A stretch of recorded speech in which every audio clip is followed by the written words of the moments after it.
آپ یوآب کے بیٹے جداؤن کے بارے میں کیا جانتے ہیں؟ خدا نے کس طرح اسے قاضی کے طور پر اپنے لوگوں کو بچانے کے لیے استعمال کیا؟ جداؤن نے کیوں یقین نہیں کیا کہ اس کو خدا کے لوگوں کو بچانے کے لیے بلایا گیا؟ کیا آپ جانتے ہیں کہ خدا نے ہمیشہ سادہ صلاحیتوں کے ذریعے کیوں بچایا؟ خداوند نے کیسے جداؤن کی حوصلہ افزائی کی اور اس کی حوصلہ افزائی کے لیے کون سے نشانات دکھائے؟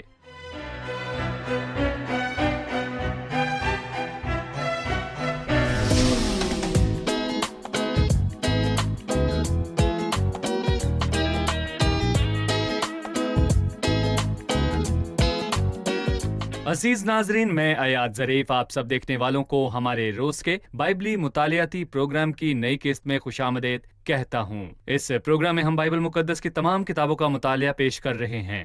میں محسوس کر رہا ہوں کہ خداوند بہت سے لوگوں کو برکت بخشنا چاہتا ہے۔ ہم صرف سیٹلائٹ کے ذریعے انجیل کی منادی سے برکت نہیں پا رہے، بلکہ ہم بائبل مقدس جو خدا کا کلام ہے اس کے مطالعے سے بھی برکت حاصل کر رہے ہیں۔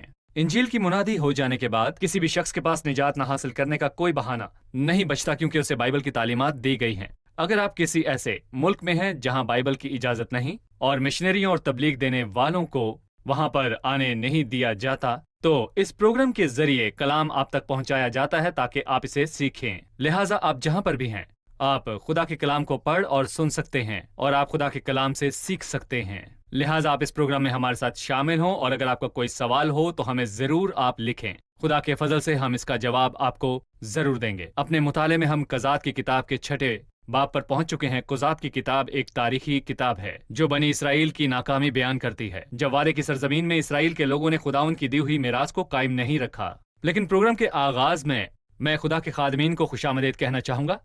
ڈاکٹر محیب خوش آمدید، بھائی صفات آپ کو بھی خوش آمدید، شکریہ۔ ساتھ ہی میں اسٹوڈیو میں آئے اپنے دیگر مہمانوں کو بھی خوش آمدید کہنا چاہوں گا۔ بھائی محیب، ہم نے فتح کے گیت کے ساتھ پچھلی قسط کا اختتام کیا۔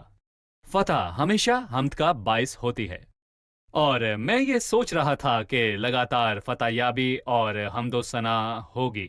دبورہ جس فتح کے بارے میں گیت گا رہی تھی، اس کے بعد کیا ہوا؟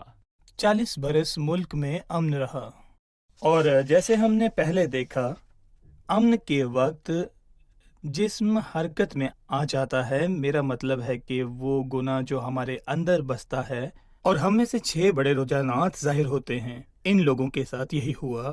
یہ جملہ پڑھتے ہیں جسے 7 مرتبہ دہرایا گیا، اور بنی اسرائیل نے خداوند کے آگے بدی کی، اور یہ 4تھی مرتبہ ہے۔ اور چوتھے دشمن میں جن کے 7 ہاتھوں میں خداوند نے اپنے لوگوں کو رکھا، میرا مطلب ہے مدیانیوں سے ہے، اور خداوند نے ان کو 7 برس تک مدیانیوں کے ہاتھ میں رکھا، اور مدیانیوں کا ہاتھ اسرائیلیوں پر غالب ہوا۔ میں ان کو ایسا تنگ کروں گا کہ وہ جان لیں، کیونکہ وہ قدوس خدا ہے جو لوگوں سے محبت رکھتا ہے۔ وہ جانتا ہے کہ ان کی محافظت، سکون اور برکت، بھلائی، امن، فرما برداری اور پاکیزگی کی زندگی گزارنے اور اسے سمجھنے میں ہے جو کہ خداوند کو پسند ہے۔ آپ غیر قوموں جیسے نہیں ہیں، آپ مختلف نہیں ہیں، اور آپ باقی قوموں جیسے شرارت اور بدی میں زندگی نہیں گزارتے۔ لیکن ایک مرتبہ پھر ان کے دلوں کے اندر بتوں کا رجحان پیدا ہوا، سو خداوند نے انہیں 7 برس مدیانیوں کے ہاتھ میں رکھا۔ وہ غریب اور رسوا ہوئے۔ مدیانیوں نے اسرائیل میں کچھ معاش نہ چھوڑا۔ انہیں پہلی مرتبہ کے دباؤ کے بعد، میرا مطلب ہے 7 سالوں سے، خداوند انہیں آسمان سے دیکھ رہا تھا، اور وہ اپنے لوگوں کو اس خستہ حالی میں نہیں دیکھ سکا۔ اور بچے روٹی مانگتے ہیں لیکن ان کو کوئی نہیں دیتا۔ اسرائیل میں کوئی معاش اور بھیڑ بکری نہیں بچا، کچھ نہیں۔ اسرائیلی مدیانیوں کے ہاتھ ذلیل ہوئے، لیکن سال گزر گیا، خداوند انہیں دیکھ رہا تھا، کسی نے ان کی طرف بالکل بھی دھیان نہیں دیا، کسی نے فریاد نہیں کی، کسی نے یہ خواہش ظاہر نہیں کی کہ خداوند اپنا رحم ان پر کرے اور اس قہر کو ان پر سے دور کرے اور مدیانیوں کو وہاں سے بھیج دے۔ 1 سال گزر گیا اور کسی نے ان کی خستہ حالی پر دھیان نہیں دیا، اور کسی نے بھی فریاد نہیں کی۔ خداوند کا دل ان کی نالائکی کی وجہ سے ٹوٹ گیا۔ اسرائیل کی حالت اتنی بدتر کیوں ہوئی؟ کیا آپ محسوس نہیں کرتے کہ قہر نازل ہو رہا ہے، اور غیر معمولی طور پر آپ کے درمیان فاقہ کشی ہو رہی ہے؟ افسوس، کسی نے فریاد نہیں کی،